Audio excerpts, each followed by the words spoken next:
გაზრეთის საწარმოს გაფიცული თანამშრომლებსა და სახელმწიფოს მიერ დანიშნული მედიატორს შორის დღეს პირველი შეხვედრა გაიმართა ირაკლი ყანდიაშვილი საინიციატივო ჯგუფის წევრებსა და პროფკავშირების წარმომადგენლებს გაზრეთში შეხვდა გაფიცულების საკუთარ მოთხოვნებს სამედიაციო ჯგუფის წევრებს 2 საათის განმავლობაში აცნობდნენ გაზრეთის ოქროს საწარმოში არსებული დაპირისპირების საკითხებზე მოლაპარაკებების მომდევნო ეტაპი მედიატორსა და დამსაქმებელ მხარეს შორის გაიმართება. დღეს მონაცემებით მართლა მე მაყოფილი ვარ იმდენად, იმიტომ რომ გაიგეს ჩვენი გულის ტკივილი, გაიგეს ის ალბათ ეს პროცედურა დღეს არ დამთავრდება, რა თქმა უნდა, ეს ყველასთვის გასაგები უნდა იყოს.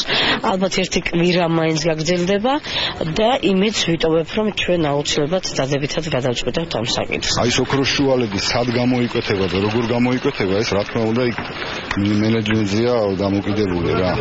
ნახოთ, აი რა შედეგი დასრულდება, მე ახლა დღეს ვერ შემიძლია გითხრათ გადაჭრით რა, აი რაში შეგვიძლია ჩვენ დათმობაზე წავიდეთ. მედიაციის პროცესი დაიწყო, შესაბამისად არის იმედი იმის, რომ დამსაქმებლები და დასაქმებულები მიაღწევენ გარკვეულ შეთანხმებას, მოდით დაველოდოთ პროცესს.